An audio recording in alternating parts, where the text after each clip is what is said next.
I'm getting I'm getting the top of the hour calls for 9 o'clock. 30 seconds away from the 9 o'clock poll closings. Forgive me, you caught me talking to the control room. Here are the 9 o'clock. We're going to have now poll closings at Arizona, Colorado, Kansas, Louisiana, Michigan, Minnesota, Nebraska, New Mexico, New York, North Dakota, South Dakota, Texas, Wisconsin, Wyoming. All of those states are pulling in their poll closings right now. 9 p.m. in the East has just turned, and here we go. These are our latest projections. Texas Senate, too early to call. We're giving Cruz a slight lead in this race as of now.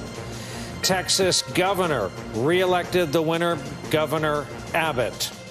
Here is the two-way race of the Texas governor's race as we look at the math that went into this. Wisconsin Governor Evers is the lead, but officially too close to call. Arizona Senate, too close to call. Remember, these western states just coming in. North Dakota Senate, too early, though so far Kramer is leading. New York Senator Kirsten Gillibrand going back to the Senate. In Minnesota, our guest earlier, Amy Klobuchar, going back to the Senate. And then these are coming in fresh. This is Heinrich going back to the Senate, New Mexico. And now I'll take them off the side of the building. Tammy Baldwin, Democrat in Wisconsin, going back to the Senate. Wyoming, Barrasso, member of the senior Republican leadership, returning to the Senate. Here's the Michigan race, too early to call. Minnesota, too early to call.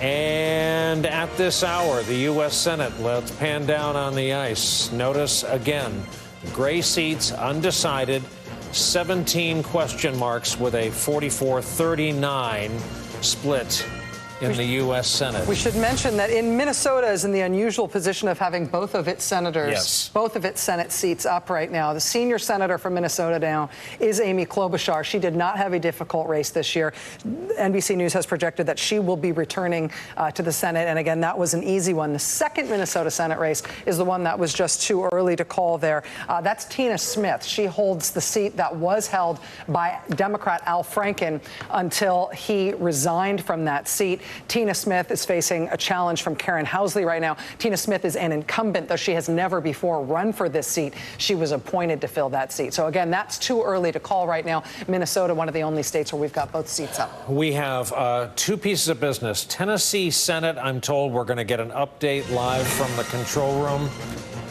Blackburn wins. She has turned away Bredesen in the Tennessee Senate race. Both parties fought hard for this one, but our projection is when it's all counted, all said and done, Marsha Blackburn will represent the United States Senate. Remember, this is a net hold for the Republican Party. This is the Corker seat. Back over to the board, Steve Kornacki we got a nail-biter in Florida. Yeah, so take a look here. Let's start on the governor's side here. The difference, you can see it is 90,000 votes. We take you through again. The Democrat Andrew Gillum, 90,000 votes behind right now. Where is the outstanding vote? For Democrats, there are two places we're really talking about here. It is Broward and Miami-Dade. These are the two places where Gillum, he's running very strongly. There's a lot of vote left. Again, our estimate here has been, and this is an estimate, so this is subject to a little bit of change here, but our estimate has been about 630,000 will end up being the final vote count out of Broward. We may get somewhere closer to 900,000 out of Miami-Dade. If we use those two estimates and we put Gillum at the current rate he's getting, he may be able to get a 60,000 vote or so plurality out of these two counties. So again, if you're down, basically 90,000 votes statewide, that would eat into it. Now, in terms of the Republican side, though, go up to the Panhandle, and you can find a couple places here. They're smaller, but they're places where DeSantis, you can see here, for instance, Bay County, DeSantis winning by a better than 2-to-1 margin. There is still vote to come in there. You can go to Calhoun County. DeSantis is going to win this by a huge margin. Still plenty of vote to come in there. So the Democrats have some big, densely populated areas with a lot of votes, and Gillum can make up a lot of the ground there. But there are around the state scatterings of precincts and big chunks of these smaller Republican counties where DeSantis will be able to counter not all of that, but some of that. And when he goes in 90,000 votes ahead, that's worth keeping in mind. Also on the Senate side, you could see the margin 58,000 here for Rick Scott over Bill Nelson. Keep in mind the basic turnout math I just took you through right there. Nelson maybe right now a little bit closer than Gillum in this thing. Steve Kornacki at the big board for us. Thank you. I want a little bit of news out of Florida. One of the ballot initiatives in Florida that has raised a lot of national attention, including statewide effort, has been Amendment 4, which would restore voting rights to felons. This affects over 1 million potential voters in Florida, and this is now, we've got a projected answer on Amendment 4 in Florida. It looks to be, it looks like Amendment 4 will pass. That's a big deal, not just for the people directly affected by having their voting rights restored in Florida. This is a big issue of racial justice because of the racial disproportionate impact of this type of policy. And this was also thought to be a potential turnout issue in terms of Democratic turnout in Florida. With the Senate race and the governor's race still too close to call at this point, we'll wait to see whether this may end up being a determinative factor. We want to go now to Florida, to our great friend Joy Reid, who is at Gillum headquarters as this governor's race seems to be riding in on a knife edge at the end. Joy, how is it there? Hey, how are you, Rachel? So it is back and forth. You know, welcome to Florida elections. You heard Steve Kornacki explaining how close it is. I can tell you that having worked in a couple, you know, when I was not in media, I was working in politics, what you know is coming in at the end of the road is always Broward County, my former county. It's always bringing up the rear. And so for Democrats, basically what has to happen, as Steve mentioned, is that you're going to have to get a big piece of the vote in. Broward is the largest county. It's the county with the heaviest Democratic registration. It's a county that's heavily African American. It's a county where the Cuban American population is younger, and so they tend to vote more Democratic. But it also is a very slow counting county. It takes a long time to get that vote in. So basically for Democrats to win, they essentially have to run up the score in places like Tampa, Hillsborough County, in places where I am now, Leon County, and they have to really max it out in Broward. So it is tight. All Florida elections are tight. Never listen to polls that say anybody is up 2-4 in Florida. No one's ever up 2-4 in Florida. It's always tight until the very end. You really won't know, really until even the absentees come in. So it's tough. But I think people here are cautiously optimistic. You always have to be optimistic because Florida really can go either way. There are people cheering behind me because MSNBC just came up. We're a little delayed.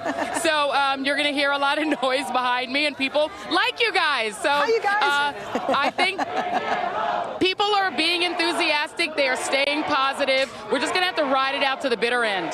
Joy Reid at Gillum headquarters, which is definitely a party at this point. Can I tell you one real quick thing? Yeah, Can I tell you one real quick thing that did happen here tonight in Florida that is important?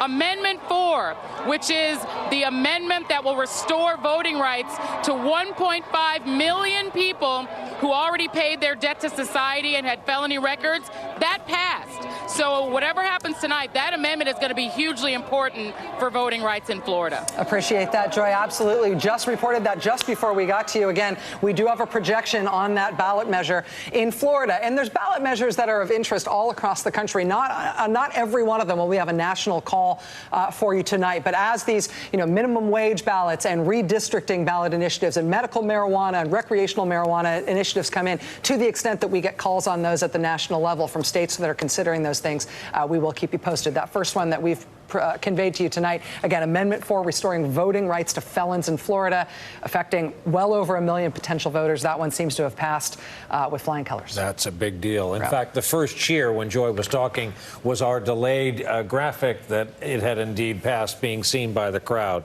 Steve Kornacki, if you've watched any of our broadcasts, has explained the lineup of the Senate by taking states in and out of the center. And now tonight it becomes for real. Yeah, and with those calls now, this becomes, let me just show you where we stand right now. With the calls in Indiana, in Tennessee that have just been made, we've got North Dakota. I'm going to put this out here yet. We haven't actually made a call. So that puts Republicans at 49, with this being the battlefield. You could see just a minute ago, if North Dakota, if Heitkamp does not come through in North Dakota, we will see. That right there would put Republicans at 50. That would preserve the majority, except for this. I got to take you through this scenario because this will come up, become an issue on the screen here. What's going to happen in the next few minutes, Democrats obviously will still have to win everything else that's left here. That's a very tall order for them. But the other thing that's going to happen is you've got that Senate race in Mississippi. In fact, I can show it to you. You've got that Senate race in Mississippi. That's sort of a jungle primary tonight, that special election. If nobody gets 50% here, they go to a special election. Now, right now, this is designated as a Republican seat. If you get the top two get locked in here,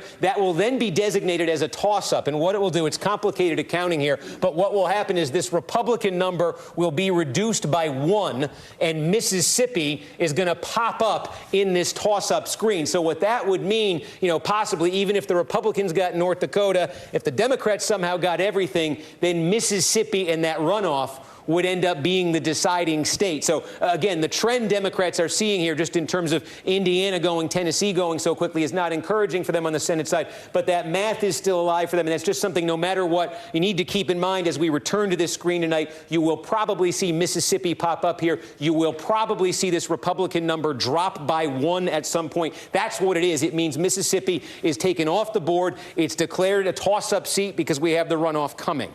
Steve, I have to ask you about some of these. Anything from Montana? Anything from Nevada? And what's the update on Florida? Forgive me for hopping all over. Yeah, no, I'm as curious as you are about Florida. So, in fact, let's just take a look at Florida right now, and let's just call it up and see where we stand. 893, 56,000 vote lead for Rick Scott over Bill Nelson. So, again, I think we're in the same position we were in. That's the same position we were in Miami-Dade, same position we were in Broward County. Just make sure there's been no change here on the governor's side. That's not the statewide. Here's the statewide number. That's a 88,000 vote advantage there. Yes, so that is about the same as we were before. In terms of the Senate here, Missouri. You can see right now, Josh Hawley, this is earlier waiting. St. Louis City is just coming in. We await on St. Louis County. There's only a few counties in Missouri the Democrats win, but they get a lot of votes out of them. And we could take a look up here, see if anything is coming in. In fact, in North Dakota, we've got our very earliest votes coming from very Republican counties. Here in Montana, Montana, of course, is 10 o'clock. I don't even have track of the time anymore. Yeah, I know. Me too. So that's where we are. And on the House side, again, I want to show you very quickly. We've been talking about Virginia 7 all night. Dave Bratt leading here. I just want to flag this, though. The big piece of outstanding real estate here in Virginia is right here. Is this county, Chesterfield County. This is a third of the district. This was a tie in 2016, Trump versus Clinton. The Democrats have been counting on Spanberger winning this by a couple points. It is a big part of the district, so there's an opportunity there for the Democrats to make up some of that gap. But again, you see it's about a 6,500 vote gap Spanberger will take into that county in one of these key districts we've been following. Fascinating. Our friend Mr. Carville was so critical to sensing the turn 2016. And I have a feeling his comments tonight are going to be critical on what he sees, the way he would term what he's witnessing to. Yes, well, he was very clear saying, well, clearly this isn't a Democratic wave election. Yeah. But not knowing what's going to happen in Florida, watching it come down to the wire. First of all, are there going to be recounts in Florida? Well, there's an automatic recount. At what threshold? It's at 1%. How do they go traditionally? Well, I got to ask the Supreme Court. There's so much that happens before you get, they count absentees and they count military ballots. And then sometimes you go to court to figure out who, which ballots get counted and which don't. Then HBO makes a movie about it. But you rule out, overvotes and undervotes and whatnot.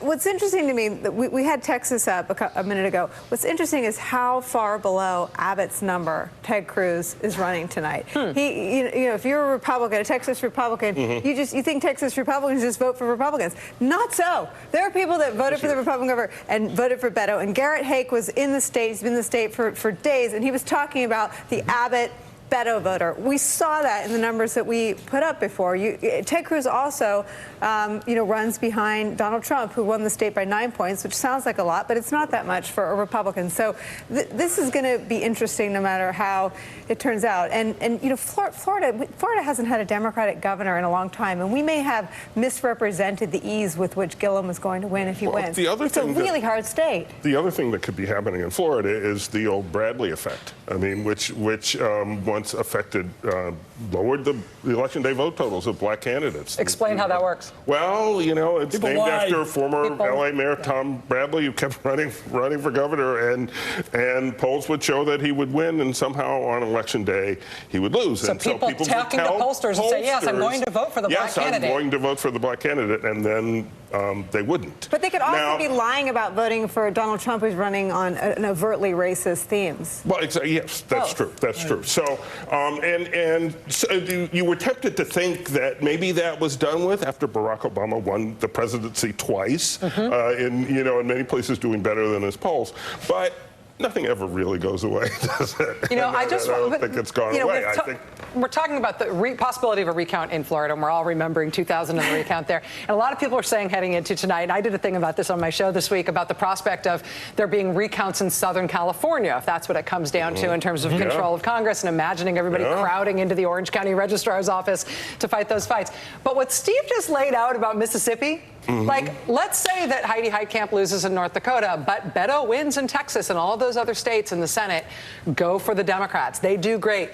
And ultimately, it looks like there probably is going to be a runoff in Mississippi. I mean, I'm not saying that mathematically. I'm just saying there's 3 people in the race. They're all getting a chunk of it. Nobody looks like they're getting to 50. If the Democrats win control of the House and control of the Senate then depends on a Mississippi recount that happens 5 days after Thanksgiving.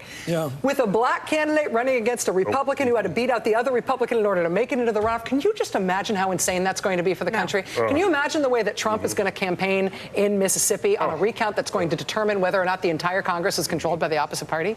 No. I mean, it's a tough one for Democrats because you've got 2 Republicans really running in that, the vote splitting the Republican. The vote will combine in the general. When it becomes the national race and when it becomes a race of national import and it's down to Mississippi Senate race. Can I be a morale officer for progressives watching right now? Just a couple minutes. Hit it.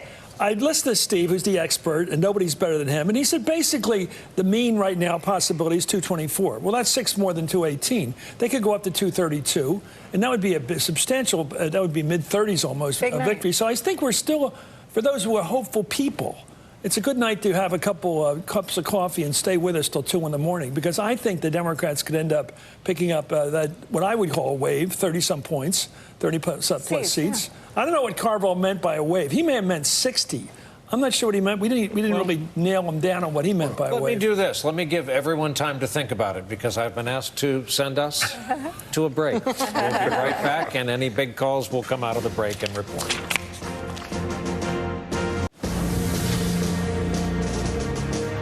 (9:20 p.m. Eastern Time). We knew this was going to be a long night.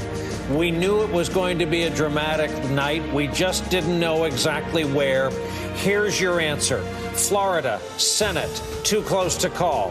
Florida, Governor, too close to call. Oh, and for good measure, let's go out to the Lone Star State, where Greg Abbott has been elected governor, but where the drama right now is in the race for Senate, Ted Cruz's Senate seat in Texas.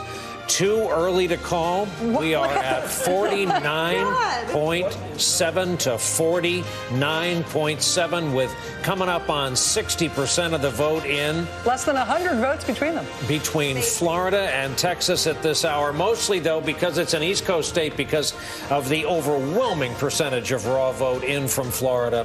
That's causing most of the perspiration over in the corner with Coach K. Hey, Steve, what about Florida House? Yeah, well, so the House situation, first of all, I should tell you, a call just in the last minute, one more flip. This one expected. Remember, we said that new map in Pennsylvania created some almost layups for Democrats. Here's one. It's now official. The 5th District, Mary Gay Scanlon, she will now go to Congress. She's going to win easily here. You see, under the new lines, Clinton would have won this district in 2016 by 30 points. So we figured this would happen. It's now official. Happened. It means that on this big chart here, Democrats have now posted 3 pickups tonight. Again, these are 3 pickups all in districts that Hillary Clinton carried or would have carried in 2016. In Florida, you see, this kind of tells you the story, I think, in terms of the closeness we are seeing in the governor's and the Senate race. A little unexpected resiliency for those Republican candidates. 4 Republican targets, 4 congressional districts Democrats thought they had a chance and have already been called. They will remain in Republican hands.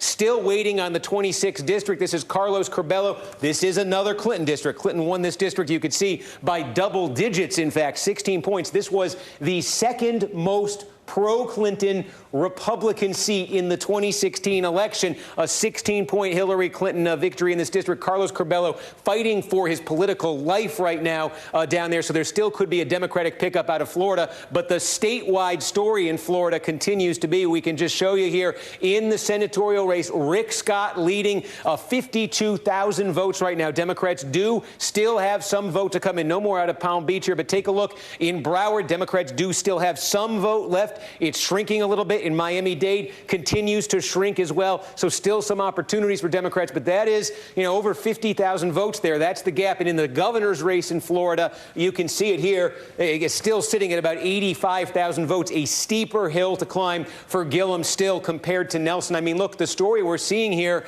the Democrats have made some gains. They've gotten some very good turnout, especially we showed you in Texas in those suburban areas. But I'm seeing it up here in the Florida Panhandle. I'm seeing it. We showed you in some of these counties where Donald Trump surged in 2016 and where you're getting similar performance tonight, 55-55 from the Republican. I'm seeing it here in Florida. I'm starting to look over in Texas, some of those core Republican areas, not swing areas, but those core Republican areas, that same Trump level of support, still seeing it there. And I think it's factoring into the results you're seeing here in Florida. And perhaps as Texas develops, we'll keep a closer eye on that. But I think a little bit there as well. Steve, as we are looking at the Texas race, I want to bring us back to El Paso, actually. Chris Hayes is at El Paso headquarters for the Beto O'Rourke campaign. And as we've been watching those Senate numbers come in, the last numbers that we actually got, Chris, were within 100 votes. The tie is so close in terms of what we're seeing right now between Cruz and O'Rourke. We're also seeing the Texas governor's race has already been called very early for Greg Abbott. I don't think Chris can hear me.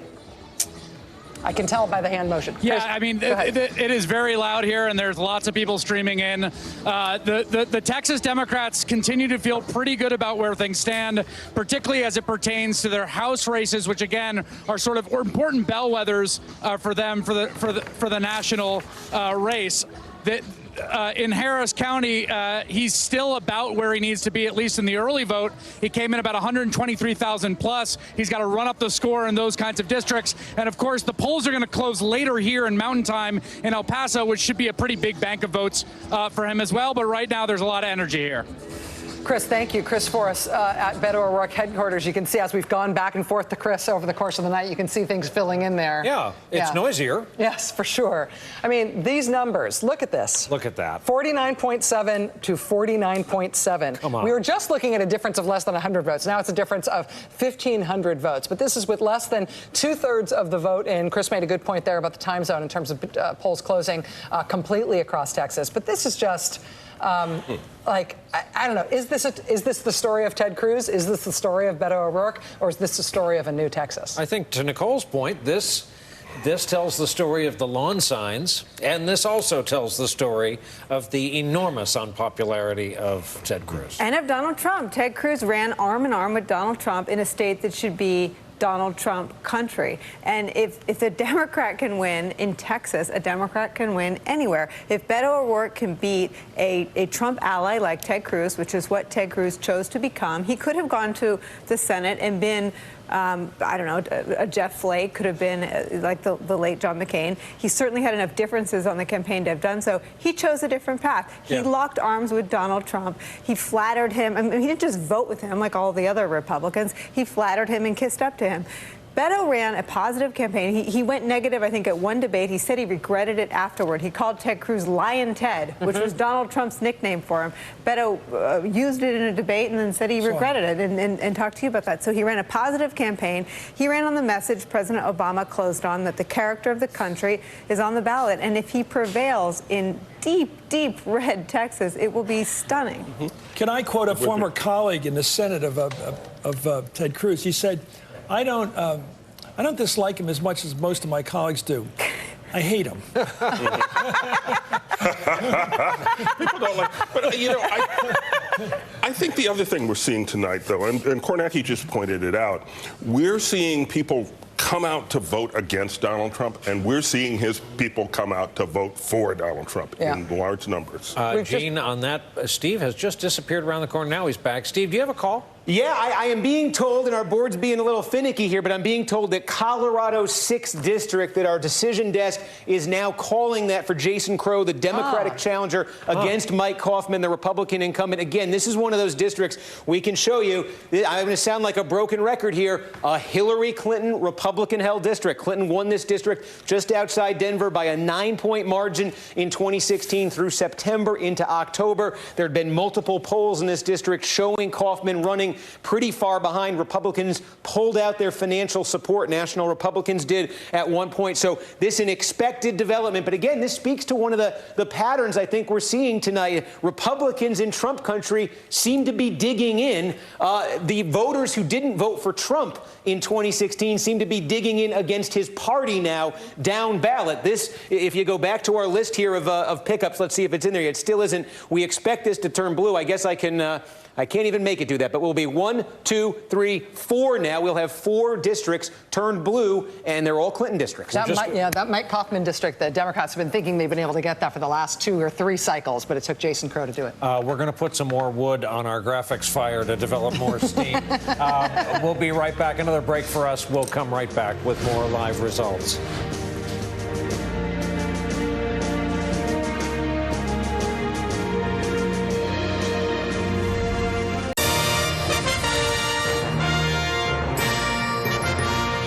We are back 3 minutes past the bottom of the hour, 9:33 Eastern Time. We have multiple storylines at this hour. I think that's safe to say. Yes. Right now, I think that the big picture freakout that is genuinely bipartisan is the freakout in the Democratic Party that Beto O'Rourke might actually win Texas, and the freakout in the Republican Party that any Democrat might win a statewide race in Texas, which has not happened in the last 25 years. And you're not even mentioning that. In Florida, both the Senate race and the governor's race are too close to call. And look at how much percent of the vote is in. 98% of the vote in that Senate race. 50.4% for Rick Scott to 49.6% for Bill Nelson, a difference of just over 60,000 votes. We're also looking at a race that is too close to call in the Florida governor's race. Ron DeSantis at 50% of the vote, Andrew Gillum at 48.8% of the vote, a difference of just under 100,000 votes with 99% in, which means that DeSantis is in a slightly better position than Rick Scott is, but both of these races too close to call and coming down to the end of the wire. And yet, if you're Chris Matthews, whose boss famously uttered, all politics is local when he worked for Tip O'Neill, if you ask Chris his lead story at this hour, Bucks County, Pennsylvania has gone down. Can I go back about Beto? Because if Beto pulls this off, it shows courage works. And also excitement. And I've always thought that, being a moderate person, that sometimes you can edge your way into victory. But in these states like Texas, you got to come in with excitement. You got to get your base going. You got to come in like Reagan came in on the right. Yep. You can't sneak in and say, okay, I'm almost as good as a conservative Republican. Bold colors, not pale pastels. Well said. And I think that he came in, and he had the retail ability. We've seen politicians, all of us, who don't have it. I mean, there have been a lot of Democratic presidential nominees in recent years that don't have that personal touch. Look at his opponent. He's got it. Start with he has the opposite. Yeah, he does not have the personal touch. Listen, I have to say, in Ted Cruz's defense. Oh, no. No, this is not. We have been having a lot of conversations, a lot of jeering conversations, myself included, about how much everybody hates Ted Cruz. Ted Cruz knows that everybody hates him. There are a lot of Republicans who would love to be the senator from Texas, especially because Texas is seen as a place where you can be a senator for life, right? Ted Cruz was able to win a Texas Senate primary. He was able to get into that Senate seat. He did very, very well in the Republican presidential primaries against Donald Trump. He has never campaigned as a politician on being a guy who you'd like to be around. He has campaigned as a sort of world wrestling villain, right? Like, your hate makes me stronger. And so we're all talking about that like that's a weakness. Ted Cruz knows that he has a repellent personality. He's just turned it to his advantage. Up until now. In his career, right. And what has he ever lost before this? Now he's up against a very attractive, charismatic candidate who has the X factor, who has it. What if he ever lost? He lost the presidency to Donald Trump. Everybody else did, too. We have a call. Actually, didn't want to get to. Also not forget, Princeton undergrad, Harvard Law doesn't hurt. Here's another projection in Colorado. Wow. All right. Democratic Governor Jared Polis in Colorado is the projection from NBC News. I should tell you, there will be a number of firsts this evening. Jared Polis will be the first openly gay man to ever be the governor of an American state, and congratulations to him for that.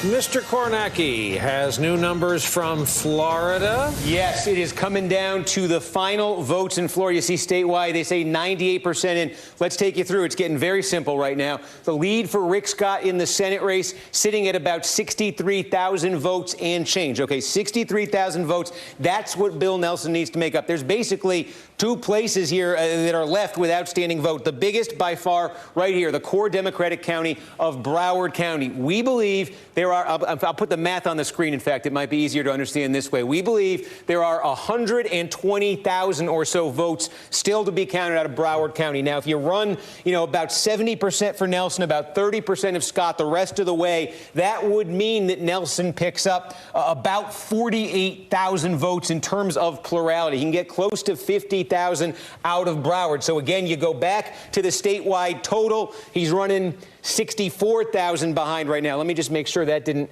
update while we were in there. He's running 64,000 behind, and he can get a bulk of that, a big chunk of that back from Broward. The other place, however, where there remains outstanding vote is right here on the Gulf Coast in Charlotte County. And again, you can see right here, Trump-ish numbers here for Rick Scott tonight, 61 to Trump 62 2 years ago. This is the other big place where you've got outstanding vote. Now, probably about 20,000 votes we're talking about here, so it pales by comparison to Broward. But that is the problem that Rick Scott faces. And you can see in the governor's race, if that's the gap there in the governor's race, it is much larger now, closing in on 100,000 votes in the governor's race with the same basic math. I can also tell you we have made another call now in the House. This one expected. We talked to you earlier in the night. Connor Lamb running in that newly created district here. Keith Rothfuss is a Republican incumbent. This is two incumbents who basically chose to run against each other in this new 17th district of Pennsylvania. Actually, if this district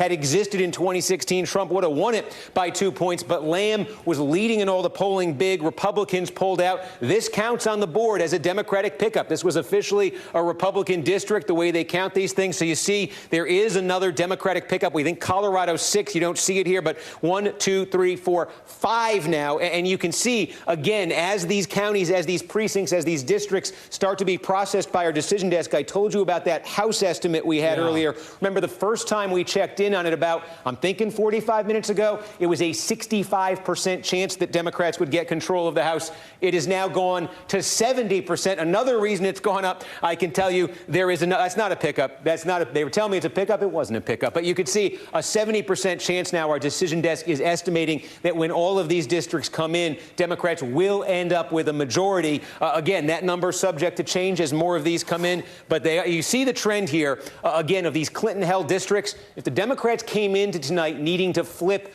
23 Republican seats, well, how many districts in the country are Republican-held and won by Hillary Clinton? The answer is 25.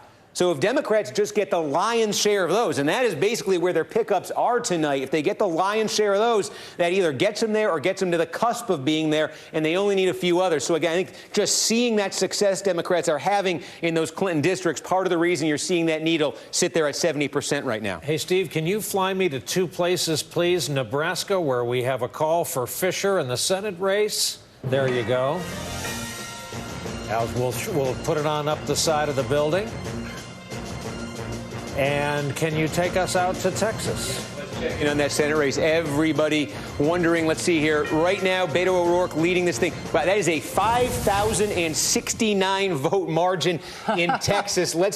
Here's the big thing I think that's been happening in the last couple minutes. We are getting, so Harris County, largest county in the state, Houston, we are starting to get, sorry, that should, we should be getting the results there. Let's try that one more time. This thing's being that's being uncooperative. Well, the vote was coming in from Harris County. Unfortunately, I can show you the suburban county right outside of it, Fort Bend County. This is it's basically all in right now. You can compare this to 2016, an improvement there for Democrats, but you're seeing more improvement for Democrats off 2016 around Austin, around the Dallas area, also Beto O'Rourke's El Paso. That is not... having a few glitches here. We do have numbers from El Paso. I apologize. I'm going to get to the bottom of this. Kansas governor? Yeah, Steve, with the understanding that you are having some difficulty with the board, I'm still going to ask you to do something for me. Tell me if it won't work, but I would like to check in on a couple of governor's races, if you don't mind. Kansas, Wisconsin, and Michigan. Any of those giving us any substantial numbers? Yeah, here you go. In Kansas, we do have substantial numbers. In Laura Kelly, the Democrat, remember, this is a three-way race. Greg Orman running as an independent, getting 6% of the vote. You see Laura Kelly right here leading right now with a substantial amount of the vote in. And you can see the big reason for this, Johnson County. This is geographically small. In terms of population, this is giant. This is the big bedroom community outside of Kansas City. This is traditionally was a Republican bastion. People who liked low taxes, but also maybe they were a little bit more moderate culturally. With Chris Kobach at the top of the ticket, this is a county that was already not so hot on the Brownback before him, but with Kobach at the top of the ticket, you can see big problems here for Republicans in a place they used to do a lot better. And if Kelly's running 20 points ahead in Johnson County, that portends big problems for Republicans across the state there. And I'm sorry, what was the other governor's race? Michigan and South Dakota are the other ones I'm interested in. Let's take a trip up here to Michigan. This is my first look at it too. Gretchen Whitmer, again, about half the vote coming in, leading here. And critically, you see no votes coming in so far from Wayne County, Detroit, biggest Democratic part of the state right there. South Dakota, where Democrats have not won a governor's election since 1974. Ooh, look at this. You got 75 votes, 65. Can I add 65 votes there, separating Kristi Noem from Billy Sutton. I told you that was going to be a race. I told you that was going to be a race. That's amazing. Yep, Mark Murray and I just talked about that race. The governor's races tonight are going to be fascinating. Obviously, Scott Walker in Wisconsin is the great survivor of Republican politics, given what he's been through. Michigan, Bill Schuette, having been through his role as Attorney General in the middle of the Flint water crisis, among other things, bringing criminal charges like manslaughter charges against officials from the incumbent Republican administration. That Michigan race, super interesting. South Dakota, Iowa, Kansas. There's a whole bunch of races in the governor's, in terms of governor's contests tonight, where things just, you couldn't have guessed them before you got into seeing it between these candidates. It's just going to be a fascinating patchwork. I've been asked to toss us to a quick break, and when we come back, we're walking on up to the 10 o'clock hour on the East Coast. We are expecting a number of calls when we come back. That is the meter showing the percentage chance of Democratic control of the House at this hour. It 80%. shakes because it's nervous. Yeah, it's cold out there on the ice.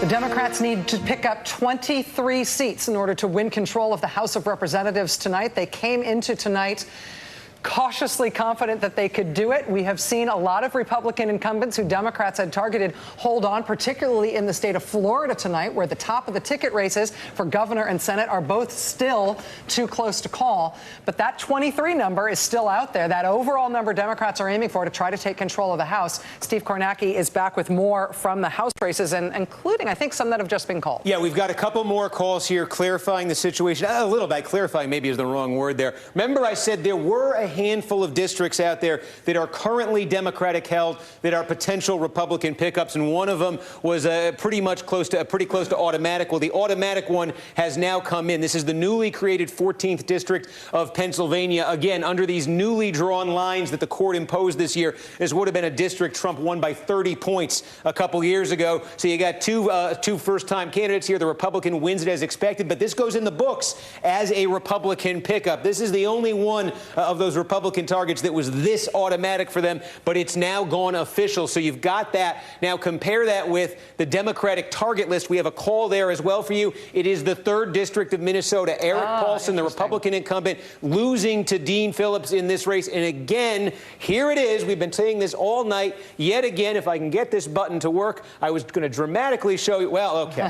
I'll tell you. How about that? This is a Hillary Clinton district. Hillary Clinton won this district in 2016. It re-elected elected its Republican congressman, and now 2 years later, those same voters who rejected Trump are rejecting the Republican congressman in the same numbers. And it means, I can show you this list. The Clinton won GOP districts. Tonight we said there were 25 of them, 25 districts held by Republicans now that Hillary Clinton won in 2016. This is the story of the night on the Democratic side in the House. Look at this. The only races that have been called in this list of 25 Republican seats have flipped so far. 1, 2, 3, 4, 5 of them have flipped. None of them so far have been called as Republican holds. So this is why when you see Democrats doing this well in this type of district, that if they run the table here, that alone gets them past that number. That is why this needle we've been talking about is still sitting there quivering at 80% confidence that Democrats are going to get the House. The story for them right now is that they are doing what they expected in these Clinton-held districts. The question is, can they expand it, and how much could they expand it beyond that? We told you technically they got one pickup of a Trump district with that Connor Lamb victory in Pennsylvania. But again, there are 25 total Clinton-held Republican seats, and so far Democrats are flipping them, and Republicans so far have not held a single one. Steve Kornacki, thank you. I'm told James Carville is back with us, having joined us earlier. And James, we're mostly curious to hear what you make of the state of Texas. What do you think of this race tonight? Well, it's Harris County versus the rest of the state. Now, when Steve gets the numbers from Harris County back up, I'm kind of anxious to see them, because before I came out on set, they didn't have anything reporting, and that's the biggest county in the state. But by the same token, Cruz is doing, very obviously very, very well in the rural counties. This is exciting. This is maybe the most exciting race we got right now. And I mean, win or lose, Beto O'Rourke's impact on Democratic politics and American politics is going to be profound. I mean, it's just something like this doesn't happen very often, I'll promise you. We're flashing Harris County in a yellow box for those who can't automatically locate it as they look at the map. 16% in out of Harris County so far. Yeah. That's good. That's good for Beto. That's good. That's the most populous county in the state. Do you think it can happen, really? I don't got to do a back of envelope calculation, but if I had to have votes them anyway, I'd sure like the fact that we got 84 left to go in Harris County. I don't know how they bundle up the early vote and count it or anything, but that if you were deficient in coming in with ballots, that would be the place you'd want to be. My guess is going to be pretty close. It'll be pretty exciting. And I also think the Midwest, I was a little disappointed in some things, particularly Florida, I'm sick about. But the Midwest looks like it might be pretty good for Democrats. If you look at that Minnesota seat, I don't know the Nebraska. I know we called it, and I wasn't in doubt, but it was 53. It might all be from Omaha, but that's not as strong. That's strong a number for a Republican in Nebraska. We'll have to wait and see where it ends up. And there's encouraging reasons to think that the Democrat could get the House back. So I mean, it's going to be a thrilling night tonight. Like I said before. It's not going to be a wave, but it can still be a good election for Democrats. Hey, James, that's possible right now. Hold that thought for 1 second. The number just went to 17 because we have a pickup. Steve Kornacki? Yeah, here we go. Just a minute ago, we were telling you about that Kansas governor's race in the Democratic strength, I should say, in Johnson County. Well, that translates into this, the 3rd congressional district of Kansas, which contains Johnson County. Kevin Yoder, Republican incumbent. He has been defeated. We project that Sharice Davids will unseat him tonight. This will be a Democratic pickup. Here we go again in a district that was carried in 2016 by Hillary Clinton. Another Republican in a Clinton district, another suburban district goes down tonight. So this goes in the books as another Democratic pickup. And you can see 1, 2, 3, 4, 5, 6. There are now 7 Democratic pickups. Remember, we had that one that flipped as well from Democrat to Republican. So that's a net gain of 6 so far for Democrats. That leaves them 6 that they've gained. 17 that they still need to gain to get control of the House. Let us just take a moment there to notice what just happened. I mean, Kevin Yoder losing that seat in Kansas is, first of all, a Republican losing a seat in Kansas. There's been a real question as to whether or not Chris Kobach's gubernatorial candidacy in Kansas might be sort of freaking Kansas Republicans out and hurting down-ticket Republicans, especially those who are allied with him. But Sharice Edwards winning that seat is a landmark landmark moment. She's Native American. She's openly gay. She's run an incredibly powerful campaign against him.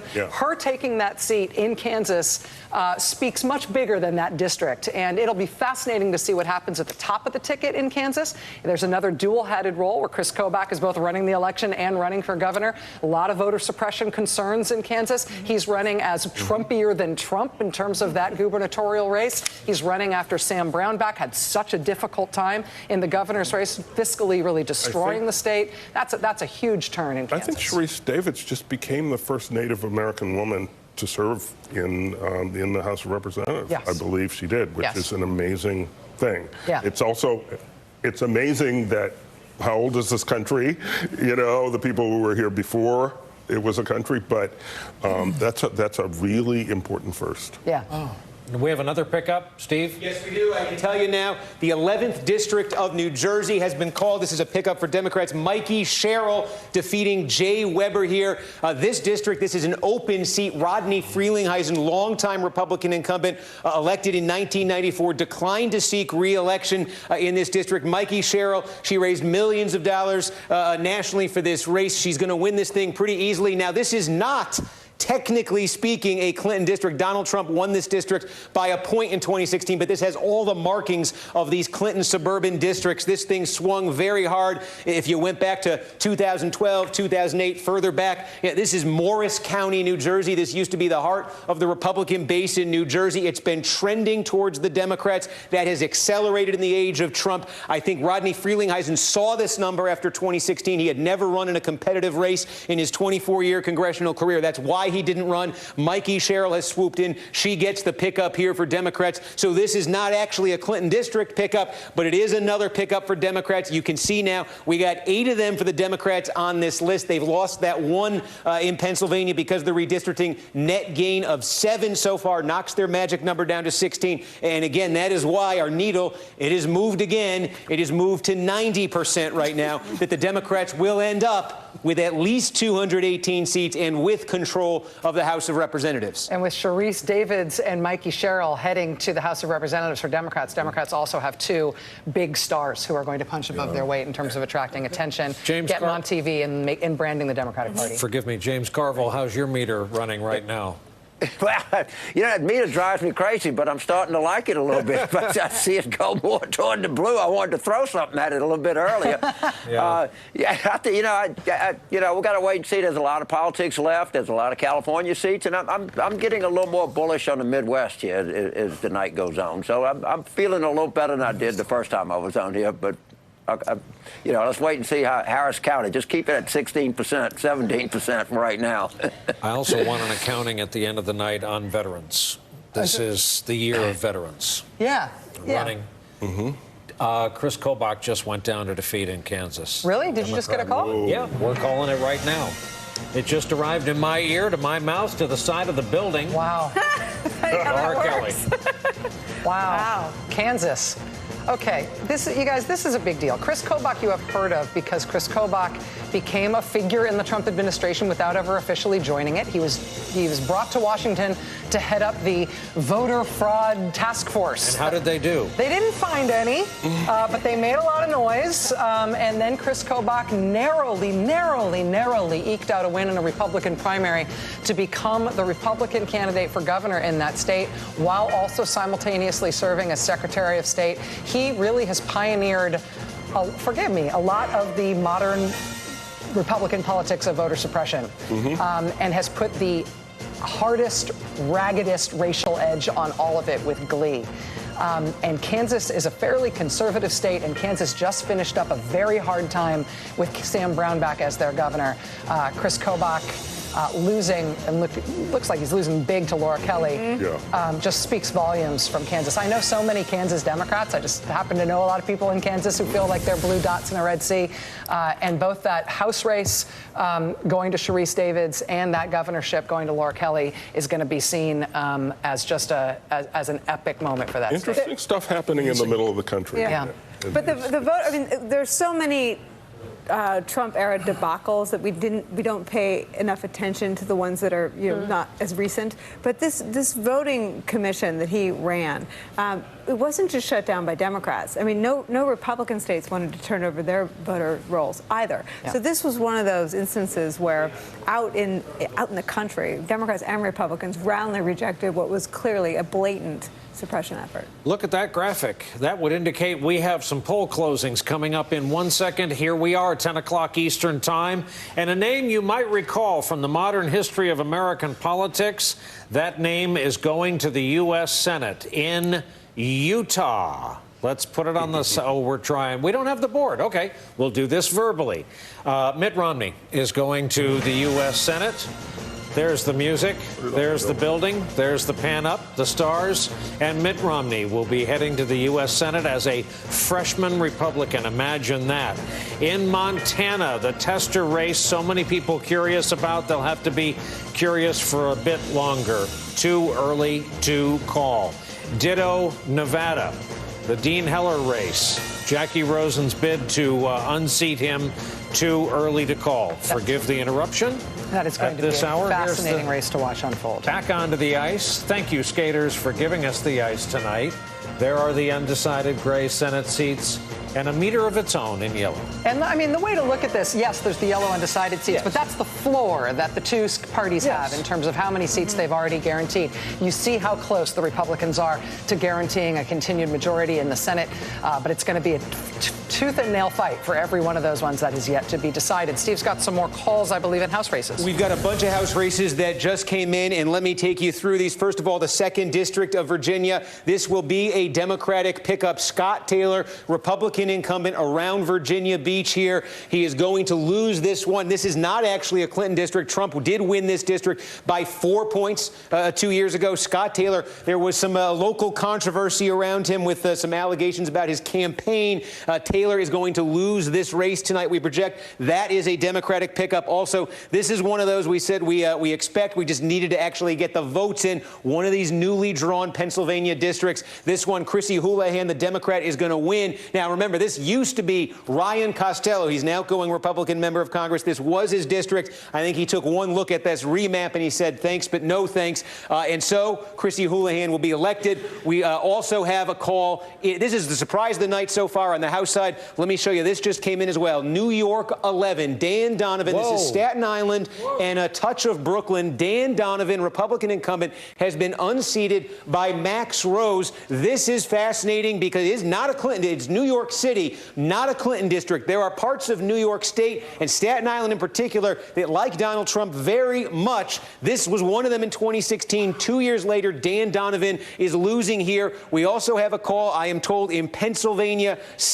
Pennsylvania 7. This one, not a shock, but here it is. Susan Wild defeating Marty Nostine. Again, this was the seat that Charlie Dent held. Charlie Dent not running for re-election, changed a little bit through redistricting, became favorable there. Well, Clinton by a point. It was more Republican before that, but this is also a Democratic pickup. And so here is what the scorecard looks like. Count them up. 1, 2, 3, 4, 5, 6, 7, 8, 9, 10, 11, 12 Democratic pickups in the House at this hour. There's one seat that they've lost. Remember that Pennsylvania one. So a net gain of 11 for Democrats. That leaves 12 to go to get them the majority. That is why, with these calls coming in quickly, and especially a surprise one like that Trump district on Staten Island, that's why our decision desk's confidence that the Democrats will emerge tonight with a majority in the House has now increased to 95%. Remember, it started probably about 2 hours ago at 65%. When you're the Democrats and you start beating people like Dan Donovan and you start running up the score in those Clinton districts, that's what happens. And another veteran, Max Rose,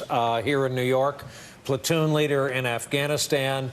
He made a very direct television commercial about heroin needles in the streets of Staten Island and the horrendous commute that most New Yorkers are forced into every day because from the Port Authority to all three governments surrounding, people have just stopped caring generally, and it has propelled him to victory. Donovan, the last Republican in New York City. Was he the last one?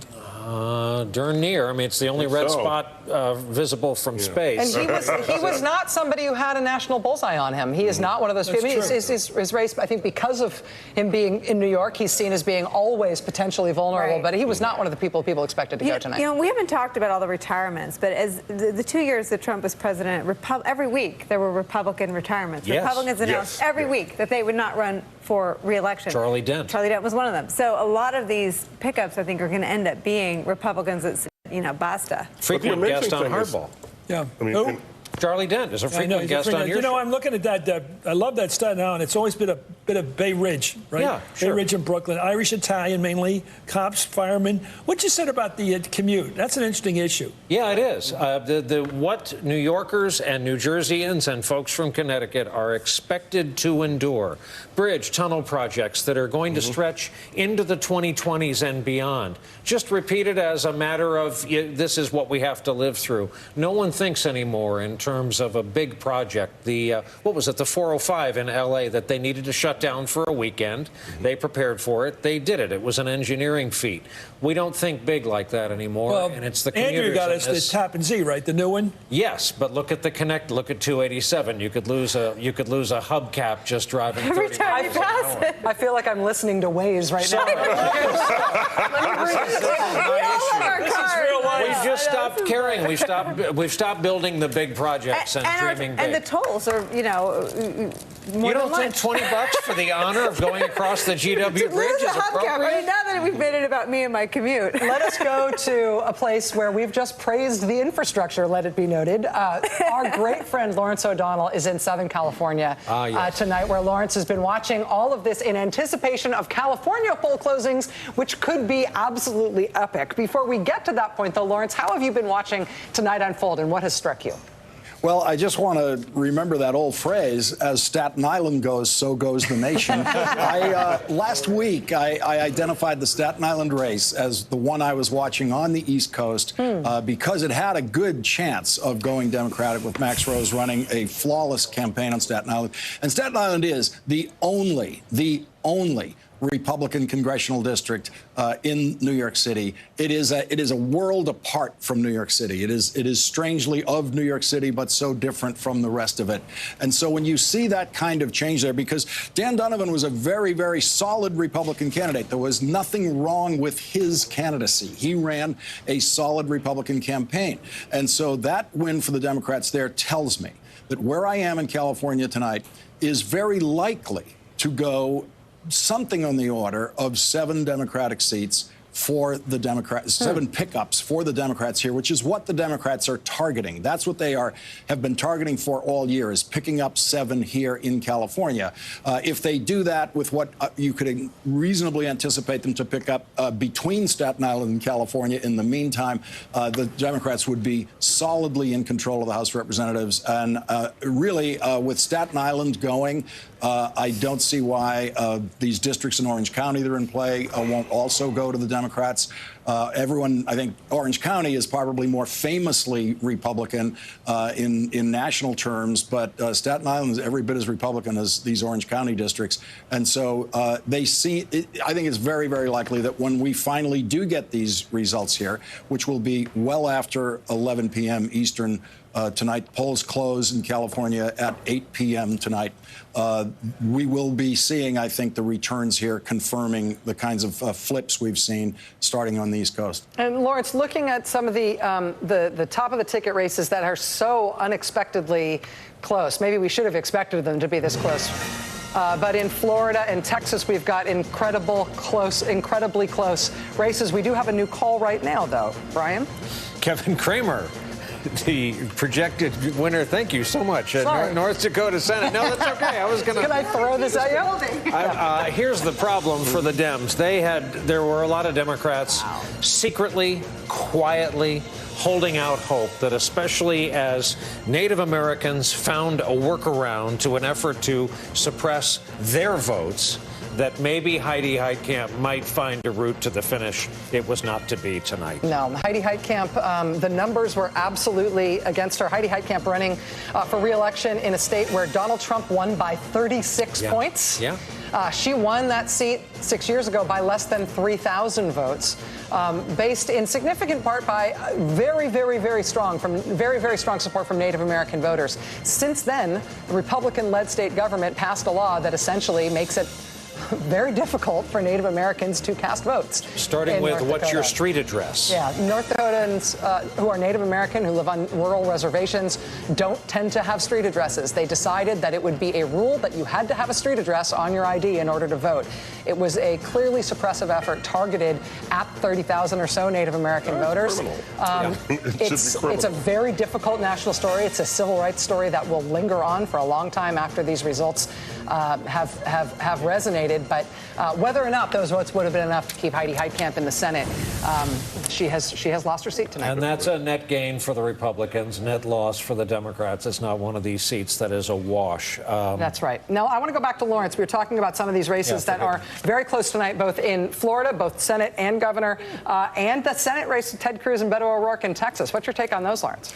Well, having been to Texas and watching that O'Rourke campaign, I would have been surprised if he wasn't really close and really taking this down to the wire, because anyone who saw him campaign in Texas knew that we were seeing nothing like anything we've seen in a Democratic campaign in Texas. And you remember the last elected Democratic senator in Texas was Lloyd Bentsen. And Lloyd Bentsen it was as if the president of your local bank was running for Senate with all of the charm. Lloyd Bentsen was a solidly capable senator in terms of legislation and the technical specifics of legislation. He was the chairman of the Senate Finance Committee, as a very powerful senator, but he was not a gregarious campaigner. He was not a no necktie, stand on the back of the pickup truck campaigner like Beto O'Rourke is. And so what we've seen there is just an extraordinary campaign of an individual with extraordinary political talent and an ability to carve out his own policy positions without taking dictation from Washington or taking talking points from anyone. And there's probably not many Democrats in the country who would agree with Beto O'Rourke's position on every single issue right down the line. But he's carved a space that is so appealing that there's, wherever Democrats find some slight disagreement with him, it feels very minor compared to the way they agree with him. Lawrence O'Donnell, waiting out the poll closing times in California, which we're in within Rachel, an hour can I get in one word about Heidi Heitkamp? Oh, sure, please. Because I just want to say this one thing. This is how extraordinary this is. I worked in the Senate for 7 years. I never once in my time in the Senate saw a United States senator cast a vote that senator knew could decisively defeat that senator in the re-election. And she did that. We have a big call. This is out of Texas. NBC News is projecting Ted Cruz will return to the Senate from Texas, and Republicans will be guaranteed control of the Senate as a result.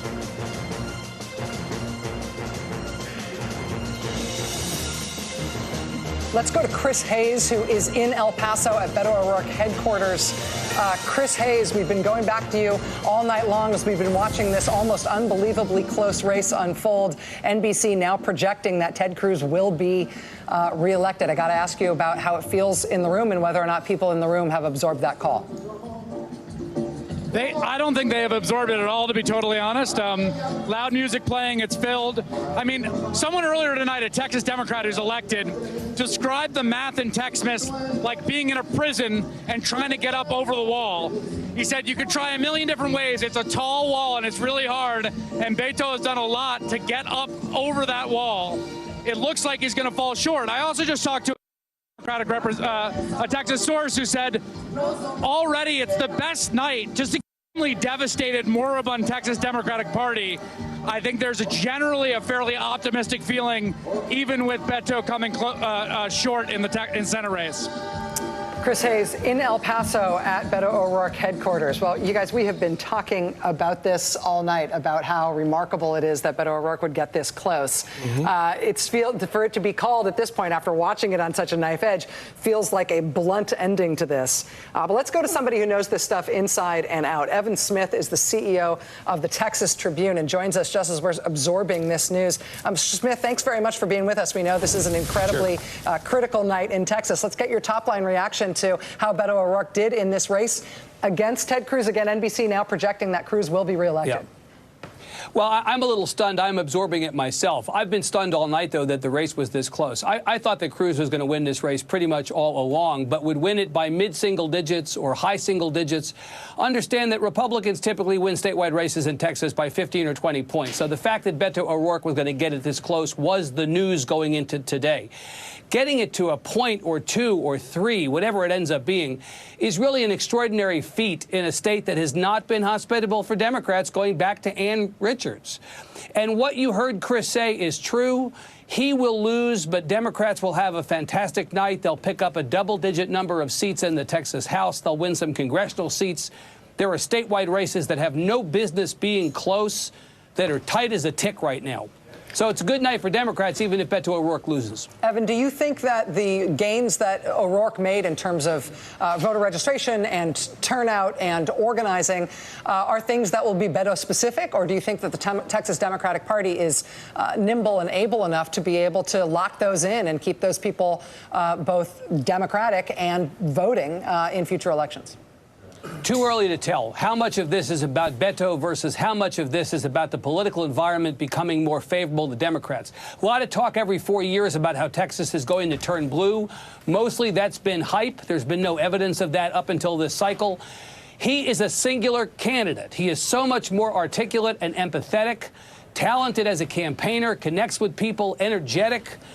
I think it's very hard to come behind him and replicate what he's done. Not to say it's impossible, but if you held me at gunpoint and said, who is the candidate who can be the next Beto, I'd have a hard time giving you even one name of somebody who could possibly do what he did.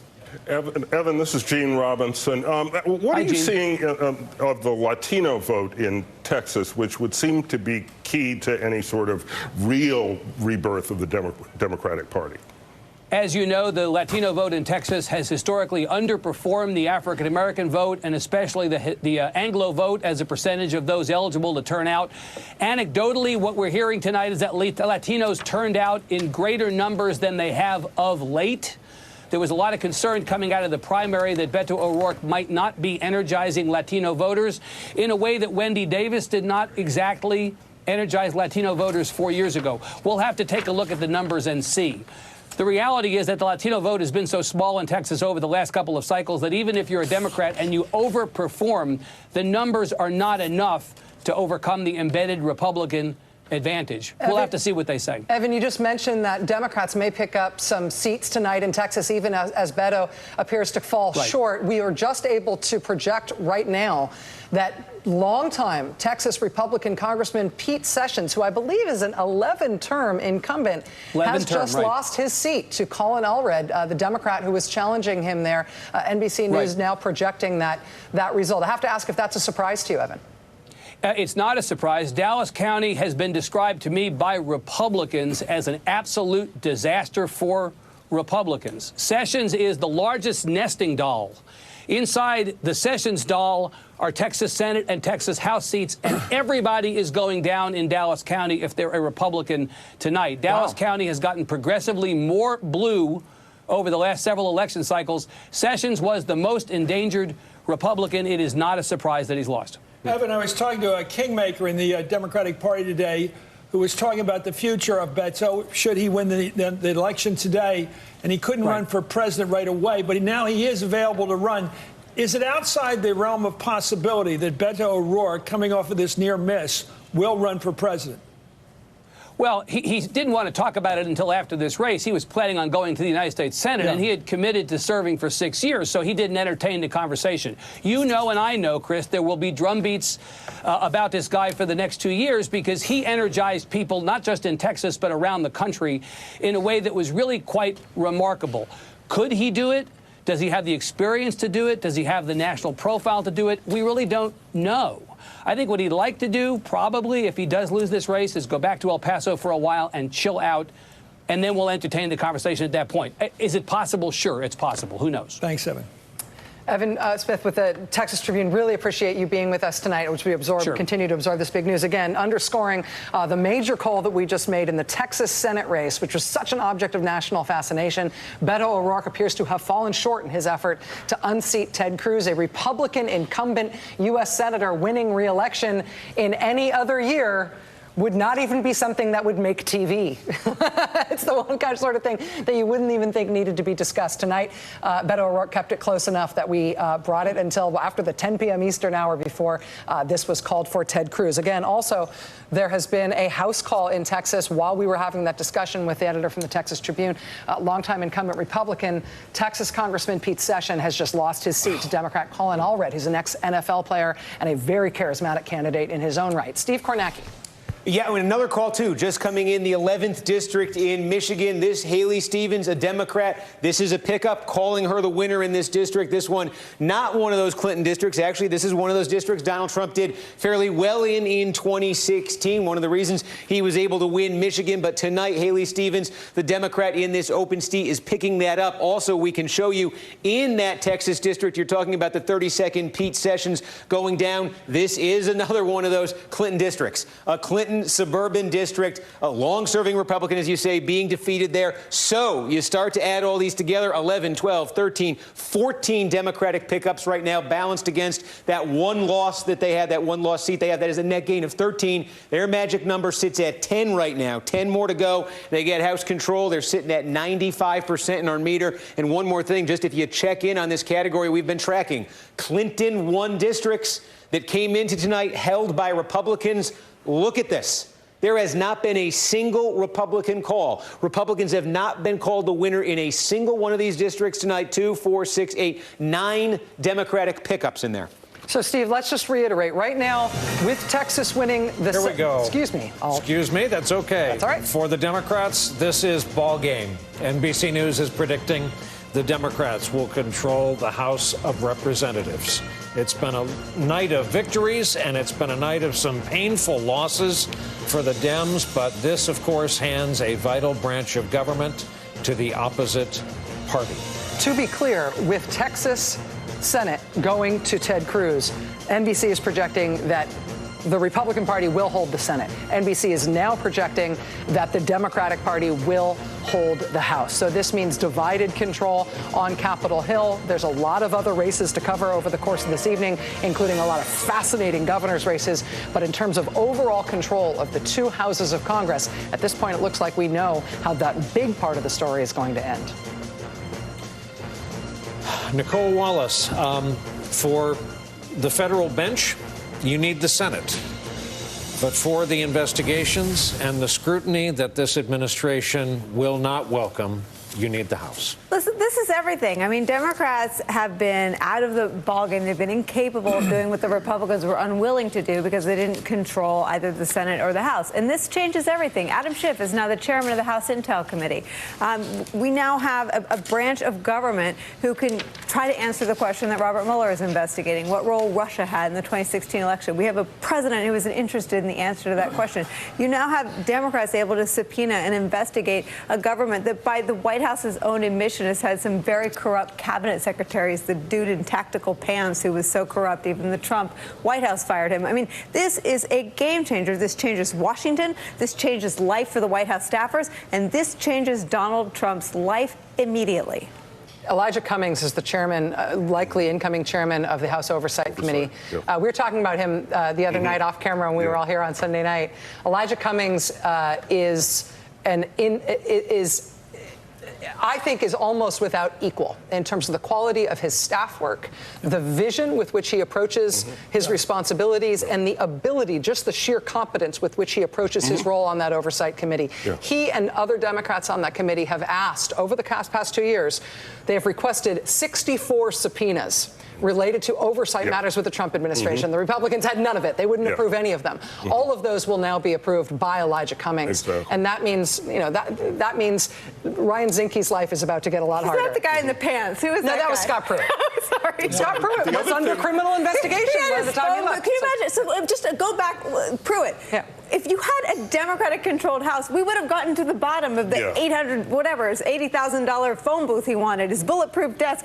I mean, there have been people who have not just squandered the taxpayer dollar, but there's been outright corruption in the Trump cabinet. Stolen the taxpayers' money. Democrats haven't had any power to investigate or subpoena. That ends tonight. Yes. And we know from our conversation with Adam Schiff the other night that these incoming chairmen, they've kind of figured out how they're going to approach this. They seem to have a step-by-step game plan. They know who's going to do what, who's going to look where.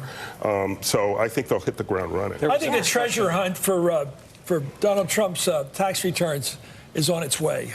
And I think that we heard the other night, we were together on Sunday night, somebody at Ways and Means chair, somebody's going to go for it and they're going to get it. The subpoena is ultimately the powerful tool. There was a discussion yesterday as to whether or not Kellyanne Conway violated the Hatch Act at a campaign appearance. And it kind of rose and died within an hour on social media because it was just too much. It was futile to even have the conversation because it was thought there's no governing body that will give us satisfaction. I worked in a White House, a Republican White House, with a Democratic-controlled House, and I turned over my emails 6 times. They investigated the Enron scandal. They investigated the Energy Task Force. They have no idea what's about to happen. They will all have lawyers. They will all turn over their emails. And the winner is the taxpayer. The winner is the citizen. We will now have the ability for at least one chamber of Congress to get the answer to questions that the Trump White House has been unwilling to answer, that every other White House has had to answer for. And the Russia investigation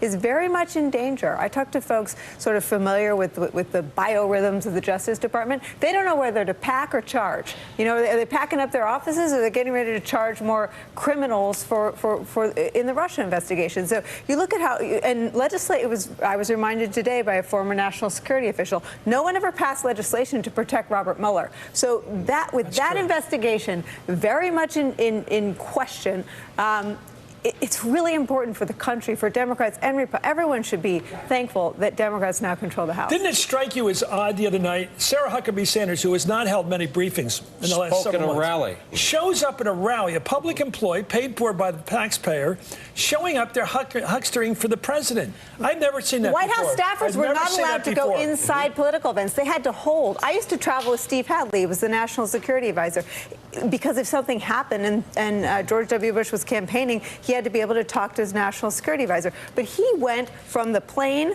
to the car to a backstage. Well, he was never seen. I have never seen White House staffers in public at a political event. When we were speechwriters, you had to take leave. Right. To write speeches for the campaign. I was an intern, and I was told that you had to excise yourself from a conversation if anyone brought up electoral politics, and for God's sake, don't use the phone to conduct an intern. It's crazy. The George W. Bush administration, you and I think, like each other very much, and we are actual friends off camera, and we disagree strongly about the overall legacy of the George W. Bush administration. But I will hereby concede you this. For everything that I ever thought was wrong and terrible about the George W. Bush administration, and I can read you chapter and verse on every indictment that there was. A book about it. I really can. I really can. I will tell you, we have just had a midterm election that ends tonight where the president has his campaign chairman, his deputy campaign chairman, his national security advisor, and his personal lawyer all awaiting sentencing on felony charges. The president is the subject of an active special counsel investigation that is of a counterintelligence and criminal nature that has produced over 100 felony indictments already.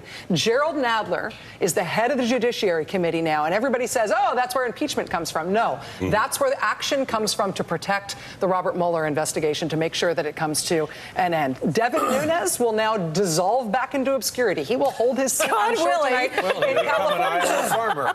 He will maybe he'll pick up farming since he's been faking it all this time. But Adam Schiff, as the chairman of the Intelligence Committee, is not just going in there as a Democrat. Adam Schiff is going in there as one of the most you all know this, one of the most talented intellects we've ever seen in modern politics. Adam Schiff. Oh yeah. The way he approaches an issue, I mean, wouldn't you be terrified to have him as a professor? The grade curve in his class would be like F to a D-. Like, you'd never catch up with him. Here's the other thing, Adam Schiff will have the ability to do what none of the Republicans on the Intel Committee have done, is to actually protect the Justice Department and the FBI. When the Justice Department and the FBI went to Paul Ryan and Devin Nunes and said, please don't release these classified materials, please don't release the Nunes memo, please don't release the FISA applications, which have sources and methods in them. Paul Ryan and Devin Nunes, the Republican Speaker and the Republican Chairman of the Intel Committee, said, pound sand, FBI head, pound sand, DOJ. The Justice Department, the Republican appointees at the Justice Department and the FBI, their lives get better tomorrow.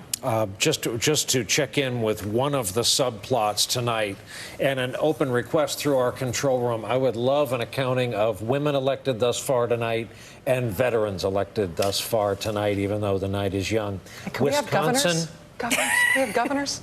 Governors, sure. Just pop on. Wisconsin governor is I think we have it as too close to call.